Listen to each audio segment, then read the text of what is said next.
Então, boa noite, né? Já fazia um tempinho que a gente não se encontrava, né? Eu acho que uns 5 meses, mais ou menos. E esse jovem da mocidade fez, mês passado, 38 anos de casa espírita, né? Ou seja, não aprendi nada. Ainda estou apanhando, aprendendo, estudando, trabalhando para conciliar o trabalho com o estudo. Mas eu gosto de falar isso porque a gente vai ficando velhinho, né? Não aparece não, mas eu estou com 57 anos, 57 já. A minha irmã é que não gosta que eu fale isso, né? Porque a minha irmã, o pessoal vai dizer logo que eu tenho 55, mas ainda bem que a Marisa não está ouvindo, está lá na salinha.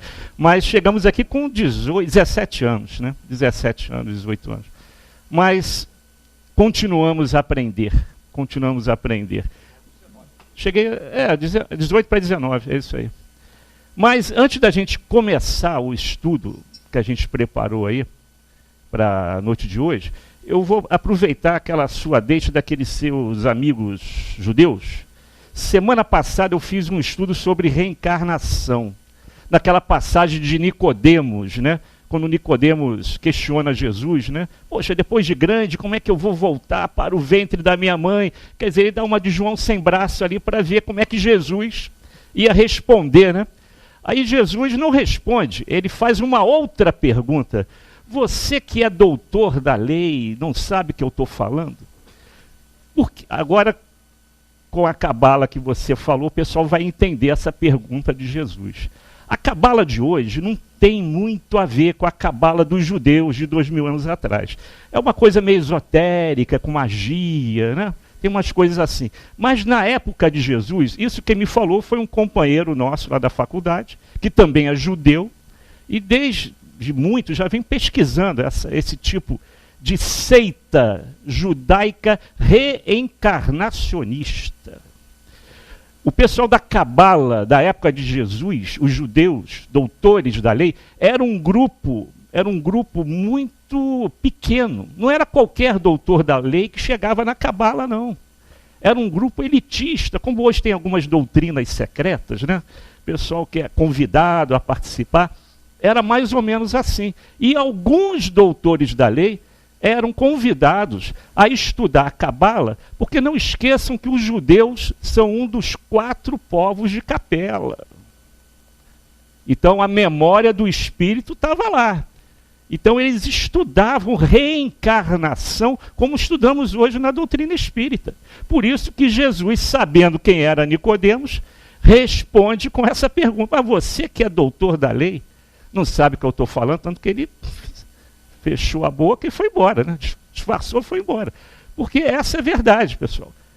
E a reencarnação não é a patente da doutrina espírita, né? A reencarnação sempre houve na Terra desde que o homem é homem e vive aqui. Então isso não é patente de Kardec, da doutrina, nada disso.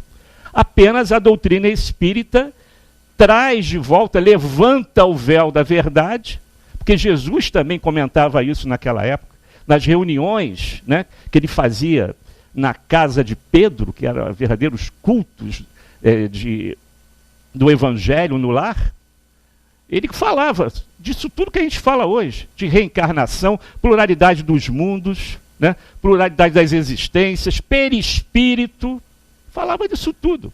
Só que naquela época, nós que estávamos lá, meio brutalizados ainda pela ignorância, não tínhamos ouvidos para ouvir. Por isso que ele prometeu um consolador e veio explicando isso tudo. Mas o tema que nós escolhemos para a noite de hoje, eu escolhi em relação ao momento que nós estamos vivenciando no nosso planeta, que é esse momento de transição planetária, saindo devagarzinho, de maneira imperceptível, de um orbe, de um planeta de provas e expiações, para um momento de regeneração. Portanto, nesse momento de transição, as pessoas estão vivenciando determinados contrastes, tanto no campo social, econômico, financeiro, político, educacional, na segurança. Inclusive nos outros países o medo se impera devido à violência, o terrorismo dos chamados companheiros, irmãos fundamentalistas. E é um momento sério, inclusive na nossa sociedade, o questionamento da felicidade é muito trabalhado, é muito questionado por todos nós. Porque será que somos felizes? Não seremos felizes? Por que então somos infelizes? Então esse é o tema que eu trouxe lá do Livro dos Espíritos, questão 920 até 933. Kardec, já naquela época, começa a refletir o porquê da tristeza, das provas, das dores, da expiação nesse planeta. Ainda de provas e expiações. Então Kardec questiona isso. Será que nós nunca seremos felizes? E ele começa na questão 920 com aquela objetividade que sempre o caracterizou, né? Objetivo nas suas perguntas e rápido, né? Nos questionamentos. E ele já começa na 920 perguntando assim: o homem pode gozar sobre a terra de uma felicidade completa? Porque ele analisava isso, né? Inclusive essa questão não fica restrita apenas ao Livro dos Espíritos. Ele volta no Evangelho, na Revista Espírita, no Céu e Inferno, ele coloca esses questionamentos. Porque a maior parte da nossa vida aqui na Terra é de infelicidade, é de tristeza. A felicidade é pequenininha. Os momentos de felicidade de cada um de nós é muito pequeno em relação ao momento de tristeza, de angústia, de dor, ou como está lá no Evangelho, choro e ranger de dentes, como Jesus descreveu lá no Evangelho. Por quê? Que planeta? Porque ele é caracterizado por essa particularidade.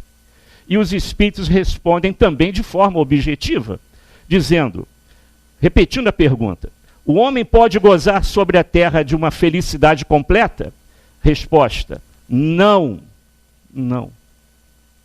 Visto que a vida lhe foi dada como prova ou expiação. São duas coisas diferentes. Mas depende dele amenizar seus males e ser tão feliz quando se pode ser sobre a terra. Aí é que Kardec então começa a pesquisar profundamente essa felicidade ou infelicidade relativa. Muitos de nós, ou podemos dizer todos nós que estamos aqui, todos, já somos felizes. Acontece que a gente ainda não entendeu isso.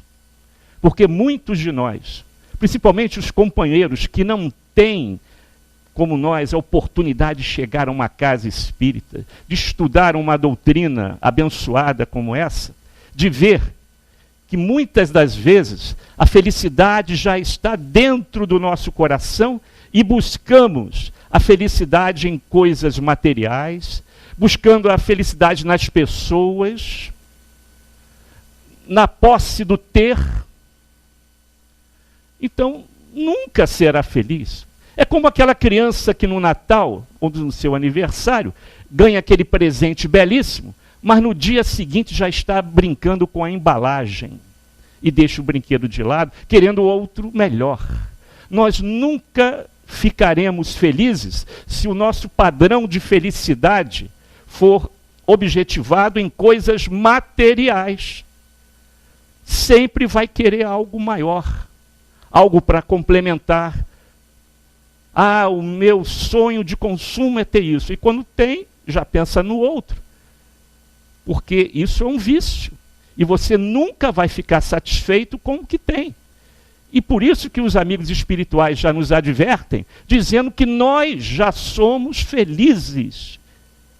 Até mesmo com as poucas coisas e alguns com os poucos bens materiais que já têm.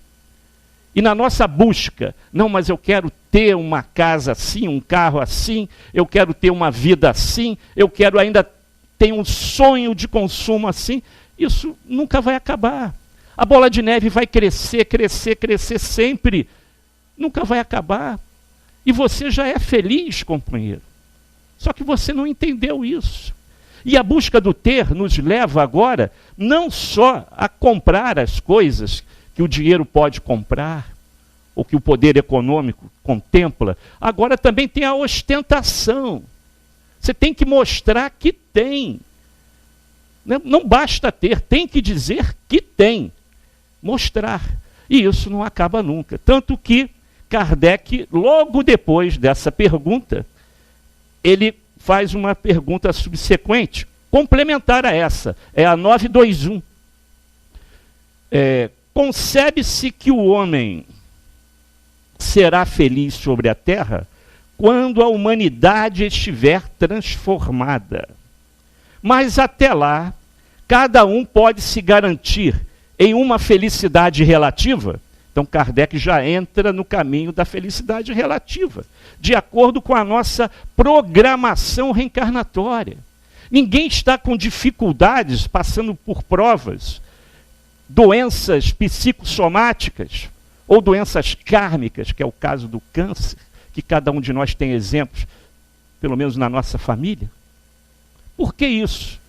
Por que nós estamos num planeta doente? Por que somos espíritos doentes? Porque nós já tivemos várias oportunidades de evolução, encarnações passadas, e não soubemos aproveitar. Várias. Não sei quantas vocês tiveram. E terão outras tantas, enquanto não aprender a conjugar dois verbos. O verbo perdoar e o verbo amar. Enquanto não aprender, esse é o planeta ideal para receber espíritos como nós. Vaidosos, egoístas, orgulhosos, vingativos. É o planeta certo. E o momento certo. Não pensem que nós fomos os artífices de tudo isso que está acontecendo agora. Seja no Brasil ou no resto do planeta. Em encarnações passadas, nós contribuímos para isso. Tudo isso que a gente está vivenciando, que a mídia relata diariamente. De maneira direta ou indireta, participamos disso. Pelas péssimas escolhas que fizemos do nosso livre-arbítrio. Por isso reencarnamos na Terra. Senão nós não estaríamos aqui, pessoal. Não estaríamos mesmo. O terceiro livro do Chico Xavier, que uma vez eu contei aqui, né, que é difícil de encontrar nas livrarias, mas hoje tudo do Chico já está digitalizado, né? Você entra lá na FEB, baixa qualquer livro do Chico, né? O terceiro livro que ele escreveu fala da viagem da sua mãezinha, Maria João de Deus, ao planeta Saturno. É um livro fininho. Você lê numa manhã, numa tarde, você lê aquilo ali. Eu fico imaginando a alegria do Chico, né, em escrever esse livro, vendo onde a mãe dele estava, né, a viagem espiritual que a mãe dele estava vivenciando. Parece que foi em Júpiter também, Saturno e Júpiter. Já li esse livro há muitos anos, vou reler. Mas ele é o terceiro livro do Chico. Cartas de uma Morta, descrevendo a situação espiritual da sua mãezinha e ela descrevendo a alegria de estar num planeta pertinho da gente, que não tem guerra, que não tem violência, que não tem essas doenças kármicas. O pessoal vive com alegria e felicidade. Felicidade. Está tão longe da gente, né? Tanto que Santo Agostinho, lá no Evangelho, né, foi perguntado por Kardec, né, foi perguntado quando essa felicidade iria chegar, porque Kardec estava estudando exatamente esse momento de transição, né? Estava estudando o planeta de regeneração, e aí ele pergunta a Santo Agostinho, lá no Evangelho, então num planeta de regeneração, seremos felizes? Aí Santo Agostinho diz que quando chegarmos, e falta pouco, né? A gente já está no processo. Está no processo. Daqui a uns 200 anos, eu creio que já está formatado, né? 250 anos, já está formatado o planeta de regeneração. Gente, isso é dentro do terceiro milênio. O terceiro milênio acaba no ano 3000. Nós só estamos na segunda década do terceiro milênio. Ainda tem muita coisa, mas muita coisa para acontecer. Muita coisa. O próprio Kardec já tinha falado isso em Obras Póstumas, na Revista Espírita. A obra não está concluída. Ainda vem mais coisa aí. E vai vir de acordo com o nosso merecimento, as coisas vão acontecer, vão chegar. Por isso que a gente tem que estar sempre antenado, estudando, né? Fazendo os nossos estudos diários, para se preparar para as coisas que o mundo espiritual ainda vai enviar. Então, até o ano 200, daqui a 200 anos, 250 anos, o planeta já será de regeneração. Aí Santo Agostinho diz, não, nesse momento, vocês ainda não serão um povo feliz, apenas estarão antevendo a aurora da felicidade. É isso que ele falava. Por quê? Porque para ser um planeta feliz, é acima de regeneração. A gente, às vezes, lá na mocidade, na evangelização da casa, a gente costumava mostrar lá para a garotada que hoje nós estamos mais ou menos assim. O mal está aqui e o bem está aqui. E conforme a gente vai evoluindo, moralmente, espiritualmente, e o planeta também evolui, as coisas vão se equilibrar e até que vai passar à frente. No momento de regeneração, com certeza, daqui a 200 anos, o bem vai se impor. Porque hoje o bem não se impõe. É até uma questão que Kardec coloca aqui. Por que que o mal supera o bem? Por que que o mal na Terra supera, isso já na época de Kardec, não mudou muito. Por que que o mal supera o bem? Porque, devido ao quê? Porque o bem é tímido. O bem é tímido. Falta de vontade do bem. A questão, até marquei aqui, lá no finalzinho desse estudo, ele diz assim, está aqui, ó. Por que no mundo os maus, 932, questão 932, a penúltima do nosso estudo. Por que no mundo os maus tão frequentemente sobrepujam os bens em influência? Por que é que os maus estão ganhando aí? Aí os espíritos, naquela época, há mais de 150 anos, respondem assim, pela fraqueza dos bons. Quer dizer, a gente tem condições de ganhar essa batalha, mas nós somos tímidos. Eu não vou chegar ali não. Será que eu posso chegar? O mal não, o mal vai invadindo, vai empurrando a cadeira, vai te derrubando e vai chegar lá.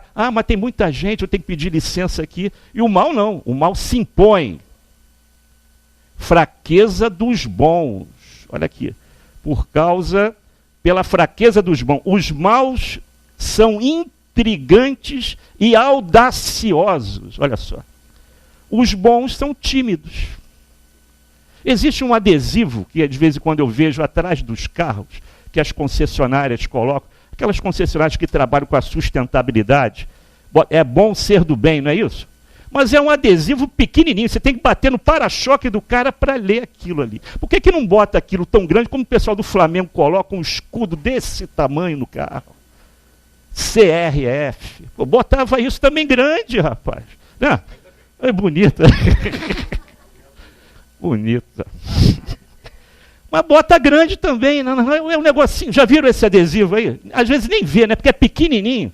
Já sai da concessionária com aquele adesivo. É bom fazer o bem, alguma coisa assim, né? É bom fazer o bem, não é isso? É bom ser do bem? É isso? Bom, mas é um negócio que nos incentiva a fazer a prática do bem. Isso tem que ser distribuído mesmo, mas tem que aumentar o tamanho da letra. Eu já não consigo mais olhar. Eu só percebi isso quando bati no para-choque do cara, eu vi lá. Encostei, né? Não bati, não encostei. Ih, rapaz, isso é legal. Mas ainda somos assim. Ainda somos assim. Então, em relação a essa pergunta, que eu vou repetir, a segunda pergunta que Kardec fez aos espíritos, vejam só que os espíritos, eles não têm, vamos dizer assim, preocupação em dizer, puxa, eu fiquei ofendido. Se fosse assim, o Chico nunca ia trabalhar com Emmanuel. Dizem alguns que ele foi o grande obsessor do Chico, né? Emmanuel, né? Mas aí depois ele combinou, olha, agora você vai encarnar, eu vou desencarnar, eu vou inverter os papéis, agora eu vou ficar do outro lado te perturbando. E logo, logo, né? O Emmanuel já está por aí. Não sei com qual nome, né? Hoje é um jovem, Em breve nós vamos ouvir um jovem despontando na seara espírita, no campo da pedagogia espírita, no campo da educação espírita. Em breve, não vai demorar muito não. Ele já está preparado para a obra. No momento certo vai acontecer. Então, repetindo a pergunta 921, concebe-se que o homem será feliz sobre a terra quando a humanidade estiver transformada. Mas até lá, cada um pode se garantir uma felicidade relativa? Resposta: o mais frequentemente, o homem é o artífice de sua própria infelicidade. Então, não culpem a Deus os problemas que estamos vivendo hoje. Alguns jogam até impropérios, palavrões. Outros, mais egoístas, ao orar, dizem: Deus, o Senhor não está me vendo aqui não? O meu sofrimento, como se você ou nós fôssemos os únicos do mundo que estivéssemos sofrendo. Não está me vendo aqui não? Não está vendo o meu sofrimento não? E quando as pessoas iam lá em Uberaba reclamar com o Chico da vida que levava, faziam filas para ficar chorando, 40 minutos se lamentando na mesa, e o Chico olhando, ouvindo, né? E o Chico só respondia uma frase: minha irmã podia ser pior. E podia mesmo. Porque nós não conhecemos o nosso passado delituoso. Ainda bem que a gente não lembra o que fizemos lá atrás. Senão nós ficaríamos tão envergonhados que nem sairíamos de casa. Ou pior, nem poderíamos encarar os nossos entes queridos dentro do lar. Segundo Emmanuel, inimigos reencarnados pela bênção do esquecimento, para aprender a se amar, a se abraçar, com novas oportunidades de evolução para ambos. Nem em casa teríamos coragem de olhar para a nossa mulher, filho, esposa. Por isso chegamos com a bênção do esquecimento. Uma nova página para ser escrita por cada um de nós. Um novo futuro para o espírito. Já que essa evolução é infinita, então temos sempre a oportunidade da reencarnação como ferramenta de evolução do espírito. E nunca digam que a reencarnação é um castigo de Deus. Não é. Não é. E tem um ditado popular que diz assim também, né? Aqui se faz, aqui se paga. Certa vez eu estava lá na Rádio Rio de Janeiro, um pouco antes do Gerson sofrer aquele problema, né? Aliás, ele necessita, o nosso querido Gerson, ainda necessita das nossas preces, ele está se recuperando bem, mas precisa muito das nossas preces, como o nosso Jadiel também. Precisa muito das nossas orações.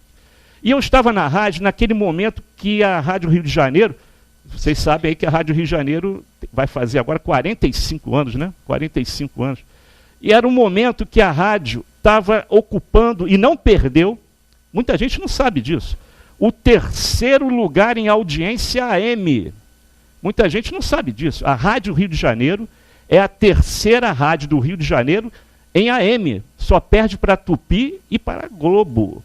E eu estava lá no dia que chegou lá, né, o Ibope, lá, tem quase um ano isso.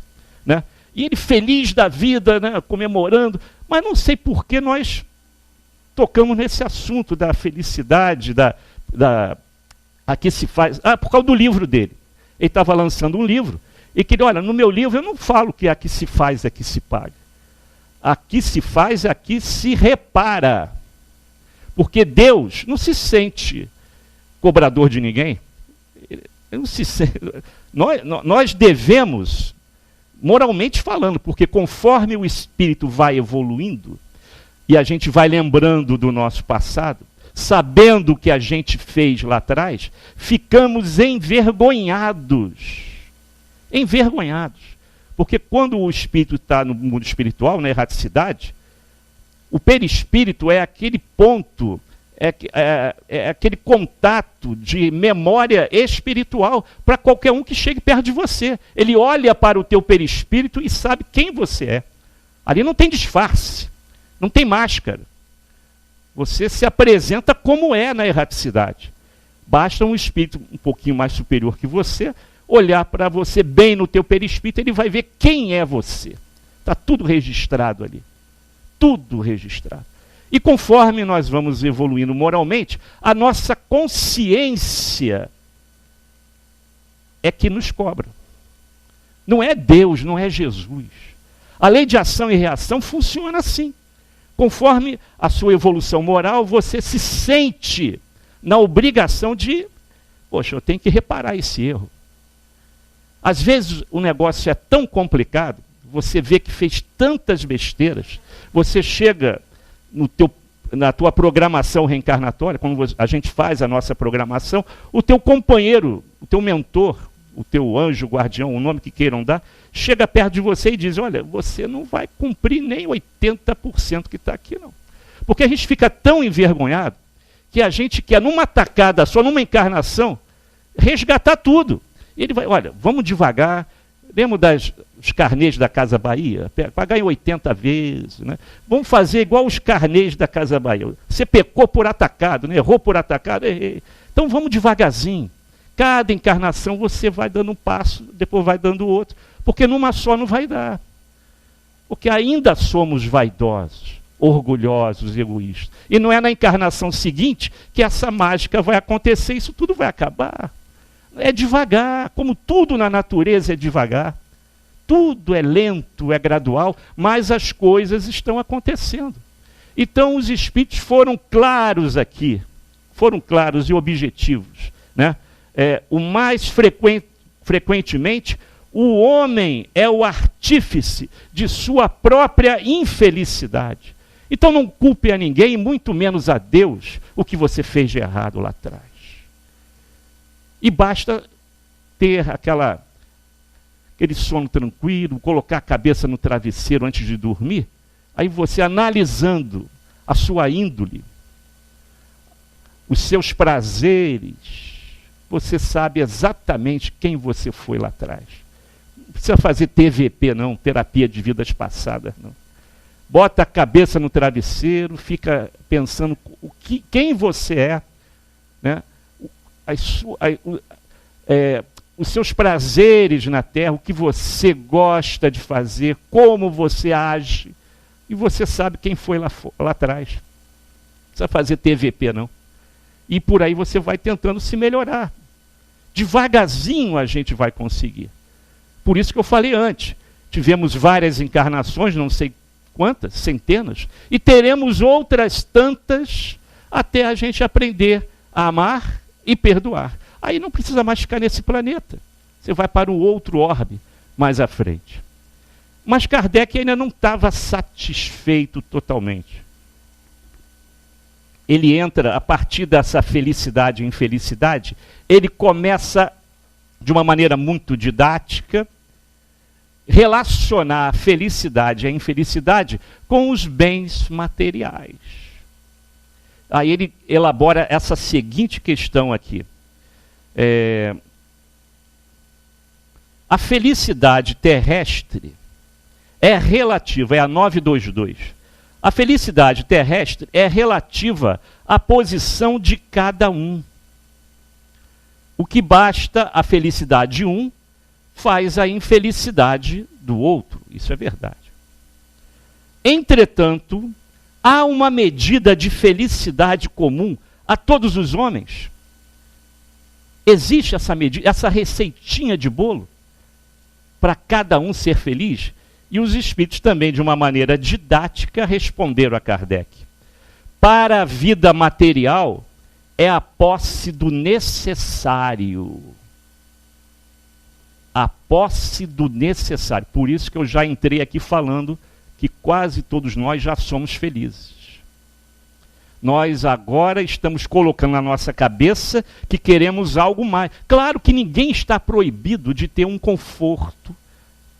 Trabalha para dar conforto ao lar, segurança ao lar, comodidade. Claro, como muitas vezes, nos 31 anos que nós estamos na Vila Sapê, nós falávamos com aquelas mães que chegava, eu entendo que é castigo de Deus, eu estar aqui, eu mereço estar aqui, eu tenho que ficar aqui. Não. Você pode ter nascido até mesmo numa favela, como era a Vila Sapê há 30 anos atrás. Mas o que te impede de crescer?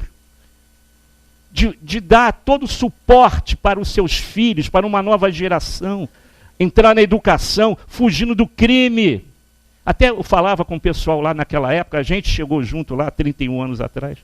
Poxa, é uma semana só de evangelização, 1 hora de evangelização e o resto da semana envolvido com aquela marginalidade que existia lá. É uma covardia, mas sempre se destacava um espírito. Até hoje isso ainda acontece lá. O fato de nascer na favela, numa comunidade carente, não significa nada. É a prova do espírito. E ele pede isso para vencer as suas tentações, né? Aquilo que o puxava, né, para os seus gostos e até mesmo para os seus vícios, para vencer a dificuldade. Então muitas daquelas mães diziam, mas eu mereço então ficar assim. Não, pode sim, pode e deve lutar para sair daí. É o que a gente chama aqui fora da síndrome de Gabriela. Eu nasci assim, eu vou ser sempre assim, não vou sair nunca disso, porque se eu nasci para isso, tem que ser assim. Não é. Onde é que está escrito isso na doutrina espírita? Ela explica os motivos das nossas dificuldades, das nossas aflições, das provas e expiações, mas não te impede de crescer, até mesmo financeiramente falando. Mas aí Kardec entrou numa área que ele só vai elucidar definitivamente quando ele escreve o céu e o inferno. Aqui ele dá uma pista. A pista é essa, a resposta que os espíritos dão. Para a vida material é a posse do necessário. Para a vida moral é a consciência tranquila e a fé no futuro. Então Kardec começa a entrar num tema que muitos podem dizer, puxa vida, mas esse tema é complicado, ele é subjetivo, porque estamos falando de dinheiro.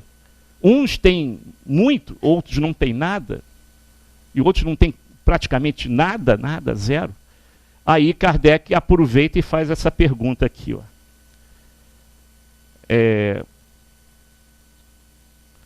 Deixa eu ver, está aqui, está onde? Aqui, ó. Por quê? Não é essa aqui não, eu fiz tantas marcações aqui. Aqui, ó. Por que na sociedade as classes sofredoras são mais numerosas que as classes felizes? Por que existe mais pobres, mais miseráveis do que ricos? E antes ele já tinha flertado com a fome. E os espíritos são objetivos nisso aí. Eles não admitem que isso aconteça na Terra. Antes de falar sobre a riqueza, vamos lá na fome. Os espíritos dizem, Kardec pergunta se é comum, é normal deixar alguém morrer de fome, como ainda existe lá na África setentrional. Aqui no Rio, né? Também tem. E os espíritos dizem, na questão 929 para 930, encontrar-se-á sempre meios de se alimentar, se o orgulho não se interpuser entre a necessidade e o trabalho.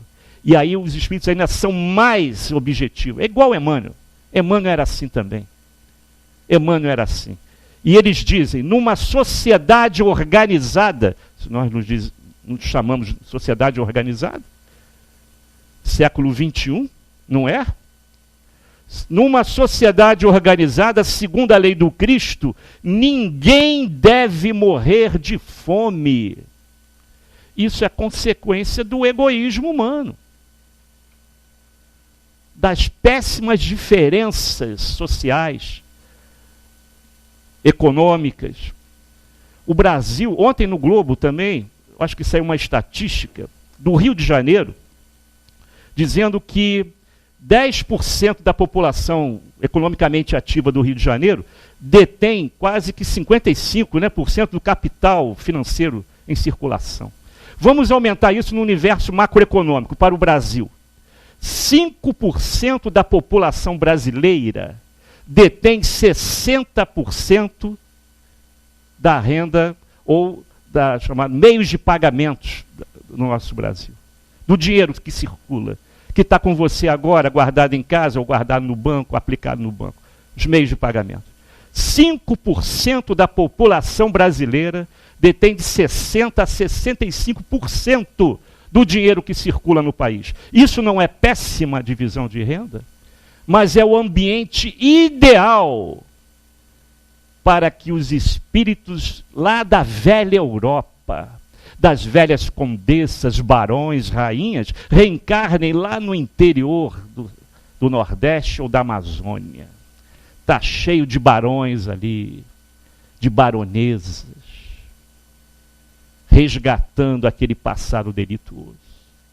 E pediram a Jesus a oportunidade de reencarnar aqui. Porque ninguém reencarna por acaso. Ninguém chega aqui por acaso, não. Está todo mundo aí. São esses espíritos. Por isso que naquela última oportunidade que estivemos aqui, é que nós tecemos o comentário sobre Coração do Mundo, Pátria do Evangelho. Estamos destinados para isso, mas ainda somos um país de espíritos doentes, que vêm aqui resgatar o passado delituoso.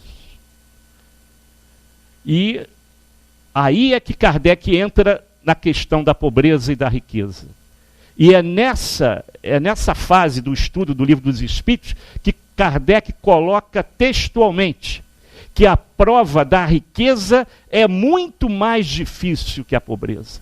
É claro que quando a gente estava lá na Vila Sapê, a gente tinha que ter um cuidado muito grande de trabalhar esse tema. Se eu falasse para uma criança de 8, 10 anos que a riqueza é uma prova, ela ia rir na nossa cara. Então, a gente, 3 aulas antes, ou 4, já tinha que preparar esse tema do Livro dos Espíritos e do Evangelho. Para falar sobre programação reencarnatória, ambientação reencarnatória, por que ela nasceu ali naquela comunidade e não do outro lado da rua. Isso tudo tem que ser trabalhado com o espírito imortal que somos. E aí chegamos à conclusão que Kardec coloca aqui, em relação à pobreza e à riqueza. A questão 931. As classes sofredoras. Os espíritos respondem: olha, nenhuma sociedade, nenhuma classe social é perfeitamente feliz. Não é. Ainda mais aquela que tem por padrão de felicidade os bens materiais. Esse, então, nunca vai ser feliz. Então, os espíritos respondem: entretanto, para responder ao teu pensamento, direi que as classes a que chamas sofredoras são mais numerosas, porque a terra é um lugar de expiação. E quando o homem nela tiver feito a morada do bem e dos bons espíritos, não será mais infeliz. Então vamos chegar a um planeta de regeneração, depois a um planeta de felicidade, e as coisas vão melhorar. Recentemente nós tivemos a Paralimpíada, né? Eu tive a oportunidade de presenciar 3 eventos. O de natação, um lá no Engenhão, de atletismo, e o outro de futebol de cegos. Futebol de 5. Olha, tá, já sabe o que eu vou falar, né? Tem um tal de Jefinho lá, que joga no Flamengo molinho, cara. É o artilheiro lá, o cara é cego, mas joga no Flamengo molinho, olha.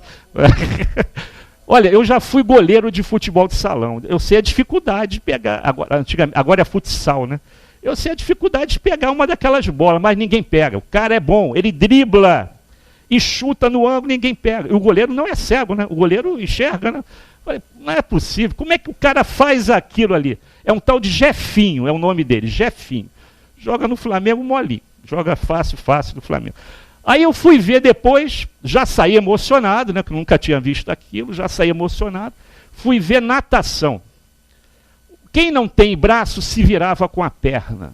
Quem não tem perna se virava com o braço. E tinha um chinês que só tinha um toquinho aqui e um toquinho aqui. Ele nadava igual uma minhoca dentro d'água. E duvido que alguém ganhasse dele. Ele ganhou a medalha de prata. Todo mundo ficou emocionado também. Um toquinho, gente, toquinho de gente. Que nada melhor que qualquer um aqui. Se superou. E o outro no Engenhão, então, aí todo mundo chorou. Todo mundo chorou. Era um campo, eu nem sabia, lá no núcleo eu também até contei essa história, eu nem sabia que existia esse esporte, esse tipo, são pinos de boliche, fininho, eles chamam de massa, é massa o nome daquilo? É massa, né? Seguro por uma cordinha, né? É pinos de boliche bem fininho. A brincadeira qual é? É rodar aquele negócio na corda, todos tetraplégicos, paralisia cerebral, em cadeiras de roda, e lançar aquele negócio o mais longe que podia. E quem ganhou a medalha de ouro foi uma tunisiana, totalmente tetraplégica. São aquelas pessoas que não conseguem andar sem cadeira de roda, porque a perna, os membros inferiores e superiores não são comandados pelo cérebro e a cabeça fica batendo, né, de um lado para outro. Então ela tem que andar numa cadeira de roda. Mas a gente, quando ela soube que ganhou a medalha de ouro, a gente via a alegria do espírito. Mas ela não conseguia passar isso para o corpo, mas o espírito estava feliz. E o técnico percebeu. Ele levou lá pertinho da plateia, ali da arquibancada. Aí todo mundo chorou, cara. Eu já sou meio chorão. Aí todo mundo chorou. Mas eu saí dali refletindo em 1000 coisas. Primeiro, como a gente ainda é egoísta, né? Como a gente ainda é vaidoso, egocêntrico, né? Deus, olha para mim. E a gente teve a oportunidade de ver ali representações de quase todo o planeta. E vimos que também existe dificuldades em quase todos os planetas, em todos os países da Terra. Mostrando que somos, sim, um planeta de provas e expiações, mas que cada um tem a oportunidade de se superar, de correr atrás, né, de fazer o amanhã diferente, superar as suas dificuldades. Essa foi a grande lição da Paralimpíada. Todos refletiram. E quando acabou, parecia que a gente tinha perdido alguma coisa, né? Parecia que estava faltando alguma coisa, a gente não vai conseguir mais viver sem aquilo, mas para lembrar que a gente pode superar as dificuldades, sim. Pode superar. Inclusive, nessa prova da riqueza e da pobreza, como eu falei, Kardec termina o estudo, ele termina o estudo lá no livro Céu e Inferno, esse livro que quase ninguém gosta de ler, de estudar, né? Céu e Inferno. Céu e Inferno é uma obra maravilhosa, didaticamente montada com perfeição, porque Kardec mostra ali um leque de espíritos, desde o mais brutalizado pela violência, pela ignorância, até o espírito mais puro, mais angelical. E você lendo em cada capítulo, né, que Kardec coloca, ele divide várias faixas, né, de evolução, você se acha ali. Porque os espíritos são convidados a dar testemunho, porque naquela época fazia-se invocação. Hoje não existe mais isso em casa espírita, pessoal. Nenhuma casa espírita mais faz invocação, acabou isso. Naquela época era permitido para que as pesquisas, né, nesse campo, né, do estudo da evolução espiritual caracterizasse perfeitamente um espírito do outro. Então a família de determinados espíritos convidavam os seus parentes para participar daquela reunião com Kardec e as suas médiuns. E muitas vezes era psicofonia, e o espírito às vezes se materializava, mas isso não pode mais acontecer no movimento espírita de hoje. Já temos informações suficientes, porque agora nós estamos na fase da prática do Evangelho. Estamos nessa fase agora, de praticar o Evangelho. Infelizmente, ainda tem casas que entendem que é dessa maneira, fazendo reuniões desse tipo. Materializações. Isso acabou, gente. Acabou. Agora é a época de arregaçar as mangas e trabalhar no bem. Praticar o Evangelho. Essa fase que nós estamos na nossa doutrina. Então, ali no céu e inferno, Kardec, então, convida alguns espíritos da hierarquia de espíritos felizes, que já são felizes, que já vivem em planetas felizes, para chamar e entrevistar. Como é que você chegou no mundo espiritual? Como é que você vive no mundo espiritual? Como você fez para chegar a esse estágio de felicidade? E para mim, de todos os entrevistados de Kardec, o que mais me emocionou foi a Condessa Paula. Condessa Paula.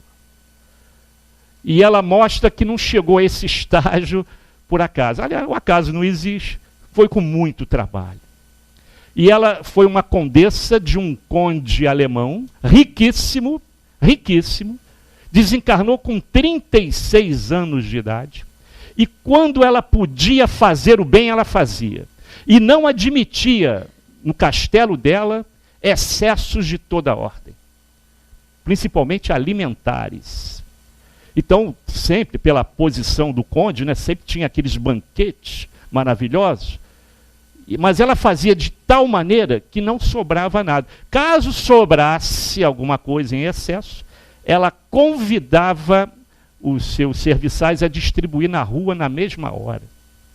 E aí, nessa época que eu estava preparando o estudo sobre a Condessa Paula, eu estava lendo um livro sobre a chegada da corte portuguesa no Brasil. Os excessos nos banquetes. O cara pegava lá o garfinho, a faquinha, esse frango não está bom, esse peru não está bom, pode jogar tudo fora. Era assim. Farturas, farturas, farturas. E jogava tudo fora, não dava para ninguém.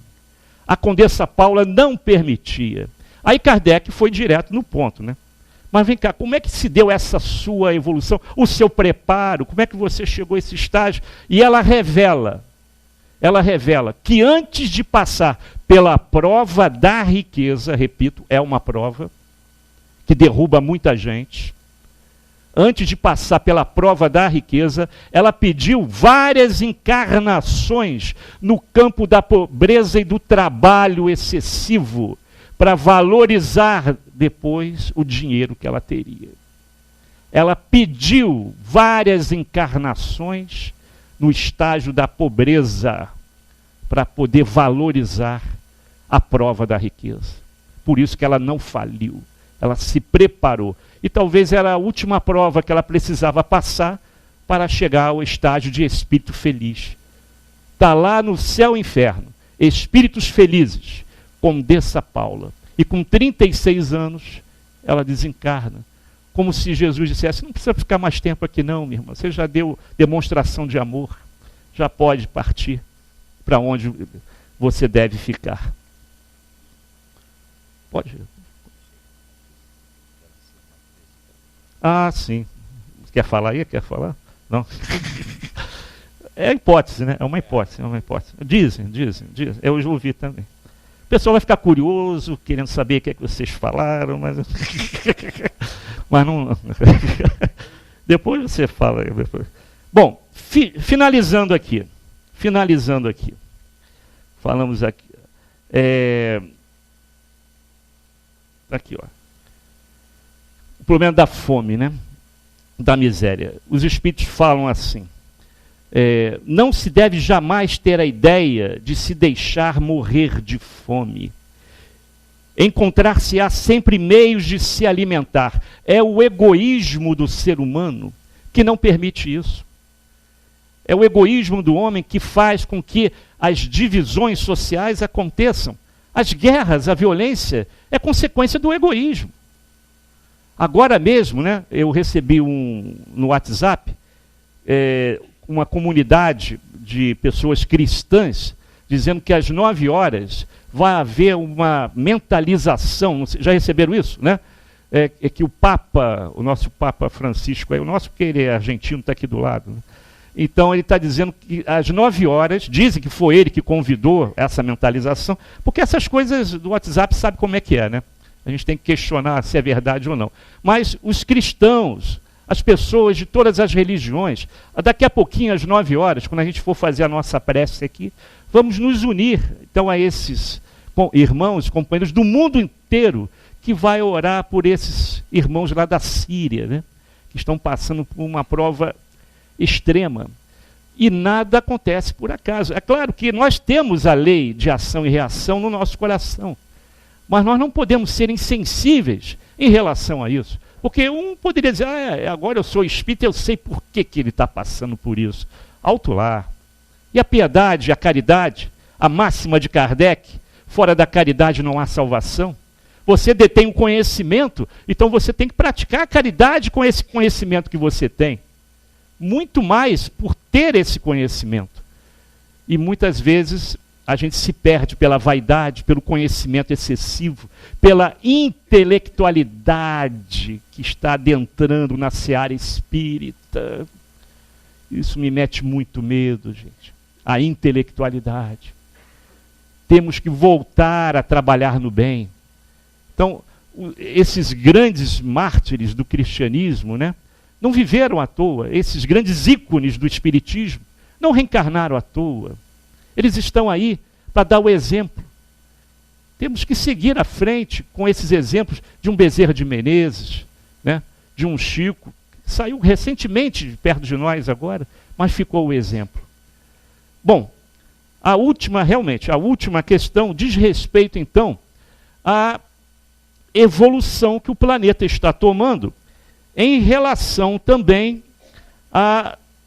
às novas civilizações, com o advento da tecnologia, que teoricamente deverá ou deveria nos ajudar a fazer um mundo melhor.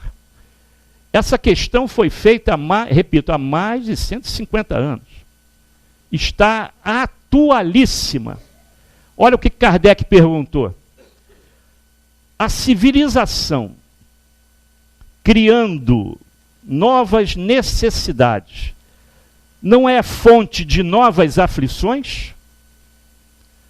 Com a chegada da tecnologia, da internet, das redes sociais, dos celulares que fazem tudo o que você possa imaginar, mas também recebe ligações, né? Faz tudo também, ainda faz papel do telefone também, né? Mas tem coisas que você nem sabe usar ali. Mas a tecnologia veio de uma maneira tal, trazendo tantas conquistas, mas também está trazendo muitos problemas. E foi o que Kardec perguntou. A civilização criando novas necessidades. Porque fomos nós que... A necessidade humana, né, de melhor se comunicar, de se relacionar, provocou isso. Não é uma fonte de novas aflições? É o que está aí, gente. Nós mesmos nos complicamos. A internet, as redes sociais, a cibernética, os computadores, criaram problemas que nós não tínhamos há 20 anos atrás. Não tínhamos. Hoje, a garotada já nasce, já montada naqueles aparelhos ali. A garotada com 4, 3 anos já domina. E também tem o medo do excesso, né? Também tem medo do excesso. Porque a tecnologia nos trouxe a sensação que o dia não tem só 24 horas. Tem mais, mas não é isso não. Continuamos a ter 24 horas. Ou como aquele físico alemão, Schumann, né, que criou aquele artigo Ressonância Schumann, dizendo que nós temos a sensação que o dia parece que não tem mais 24 horas. Isso é uma tese de físicos europeus, chamada Ressonância Schumann, né, que parece que você não tem mais 24 horas. Tecnicamente, o teu relógio marca 24 horas, mas as redes de computadores, a web, faz com que você tenha a ideia que pode fazer 20, 15 coisas ao mesmo tempo e que o dia não vai acabar. Ele acaba. Ele acaba e quando você vê, perdi o meu sono. Na época dos meus avós, o dia para um trabalhador era dividido em 3 etapas. 8 horas para trabalhar, 8 horas lazer com a família e 8 horas para dormir. Alguém dorme 8 horas aqui? Quem dorme 8 horas? qual o remédio que vocês estão tomando, me indica. Quase ninguém dorme 8 horas. Ninguém dorme 8 horas. 6 horas, alguns já poderão levantar a mão. 2 horas, 3 horas, eu já tenho que levantar a mão. Mas foi um problema que eu criei. Eu criei esse problema. Eu não consigo dormir antes de 2 horas, 1h30, e às 5h30 eu tenho que levantar. 2h30, eu ainda estou acordado lá no computador trabalhando. Porque eu criei esse problema para mim. Não dá tempo, dá para fazer 3 coisas ao mesmo tempo. E não dá. E não dá. Ainda temos 24 horas. Ou, pela ressonância Schumann, muito menos do que isso. Portanto, a vaidade do homem é que faz com que a vaidade, o orgulho, faça com que nós não tenhamos felicidade na terra. Nós somos os artífices da nossa infelicidade, porque muitos que estão aqui já são felizes, mas não sabem, não despertaram. Dizem os hindus que o Deus, nosso Deus Criador, colocou a felicidade num local que dificilmente nós iremos encontrar, porque está dentro de nós mesmos. E a gente procura lá fora, nas coisas materiais, no consumo, do que o dinheiro pode comprar. Não. Isso é igual à ilusão de uma criança quando ganha o seu presente. Gente, o nosso tempo já está acabando.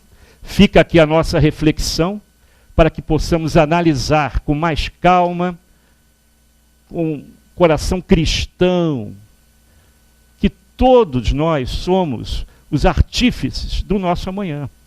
Então vamos refletir mais no ter. E vamos parar um pouquinho para refletir também no ser.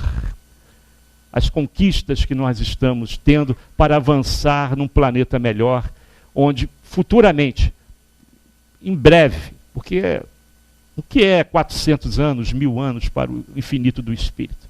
Em breve seremos um planeta de felicidade. Que Jesus nos abençoe. Obrigado.